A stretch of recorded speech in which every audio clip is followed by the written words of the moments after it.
think I finally figured out my audio. So it turns out my directional microphone was facing the wrong direction. I was trying to figure out why my audio quality was so bad. Yeah, I had my microphone flipped 180 degrees, so instant improvement to my audio quality once I realized that. So yeah, it's been a while. I haven't posted anything, and I thought it'd be good to just jump on and make a little update video, kind of telling you guys what I've been up to, why I haven't been posting, and some of the things that I'm hoping to be working on in the future that I'll be sharing with you guys as they come along. In short, I've just been extremely busy. I mean, I know that's a very basic and simple answer, but it's true. I've just been busy. Probably one of the biggest things consuming my time is that I'm a homeowner now. 7 months ago now, my wife and I bought our first home, and you know, everyone tells you when you buy a house, oh, homeownership is so time consuming, and I knew that. I knew that it was going to take a lot of my time, but what I didn't anticipate was just how obsessed I was going to become with my lawn.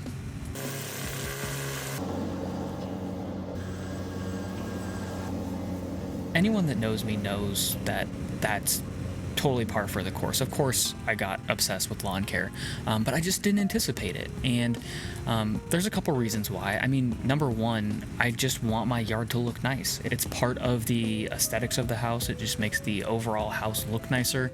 But I also just want it to be a nice yard that people can use. And that's meant that I've been very intentional about what I'm putting on my lawn and when I'm putting it on my lawn. And I've been spending a lot of time diving into that stuff, more time than I would have ever anticipated I would have spent on something like a lawn. Yeah, I want to make it a good, sustainable lawn that people can walk around in barefoot. You know, I want it to be the best yard in the neighborhood, and it kind of already is.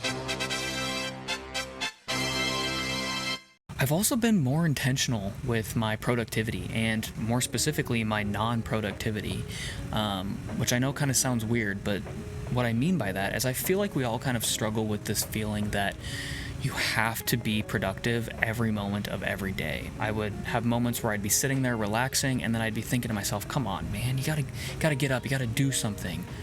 And, you know, that's not true. You don't always have to be doing something. You don't always have to be productive. And I think the more that I've started to really come to terms with that, the better it's been for me, both in my productivity and just my overall health.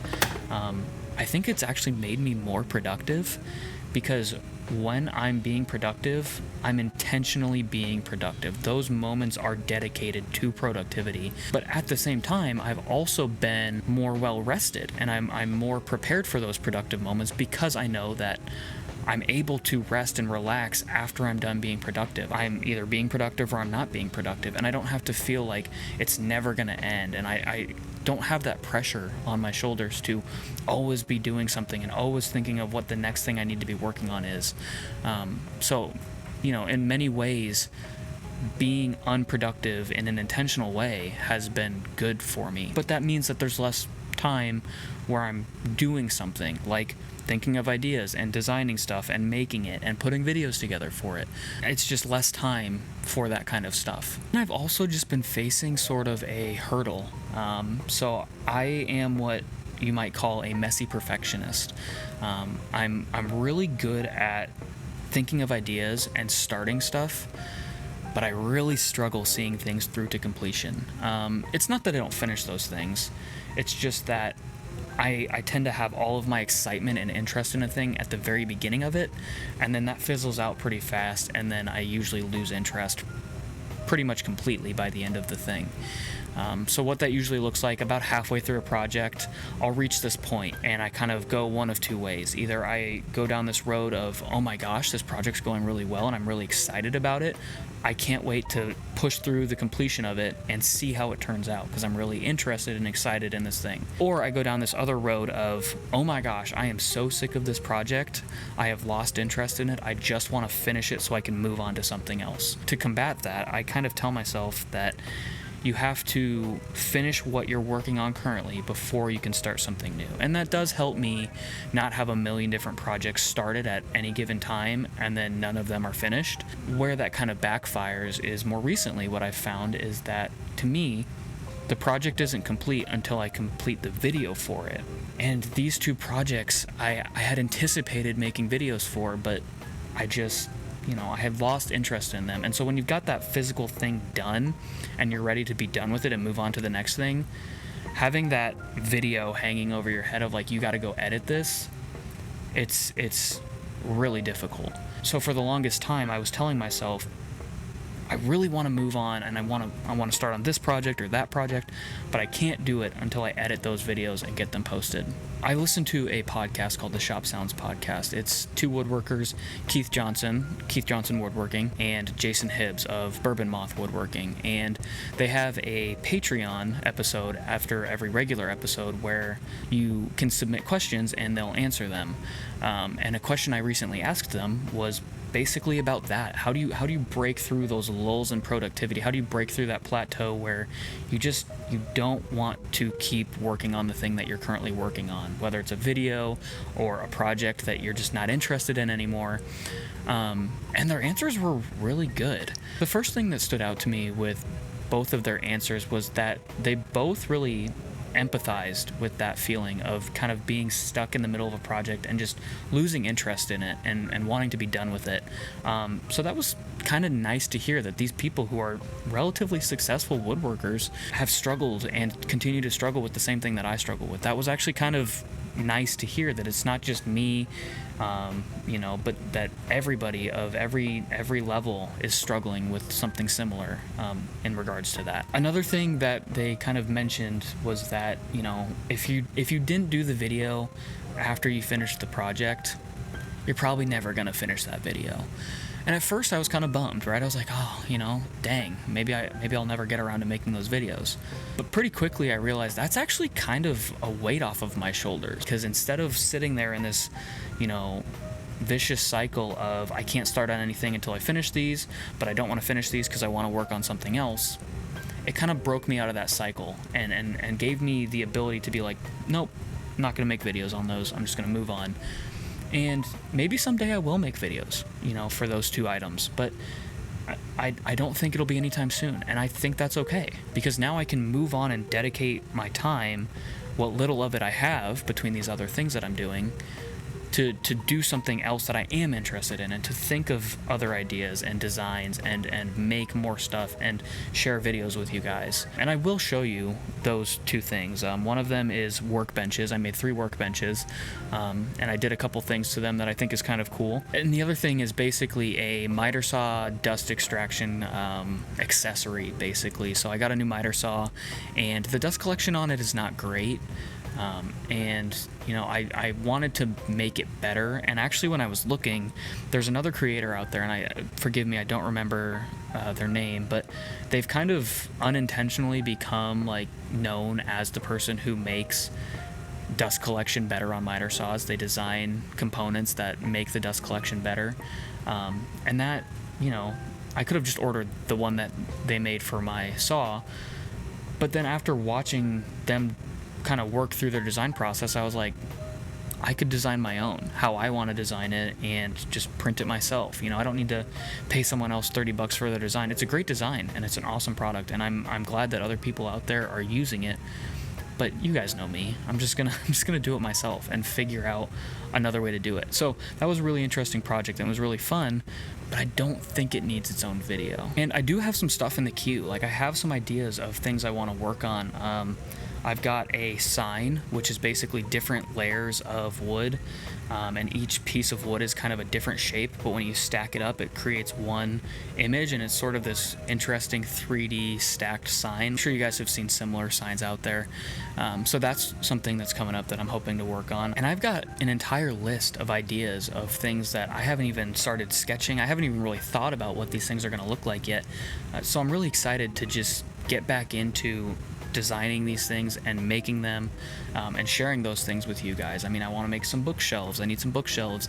I want to make some stuff for the shop. I haven't really built out my shop to the extent that I'd like to do that. I've got plenty of ideas.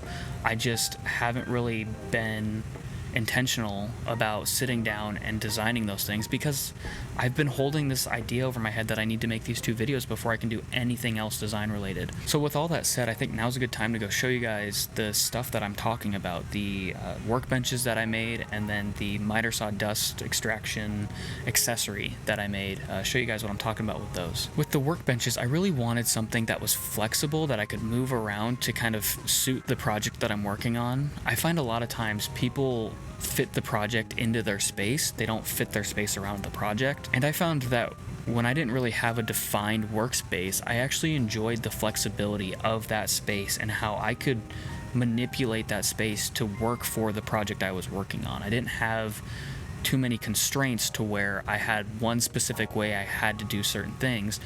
Each project, I could really think through how I needed to best set up my space to work on that project. So even though I'm in a different shop space now, I wanted to make sure that my workbenches allowed for that flexibility in my space so that I could make the space adapt to the project rather than having to adapt the project to the space. So I made 3 workbenches, and they're all identical dimensions. 2 of them actually have T-Track embedded in them, and there's a couple reasons why I did that.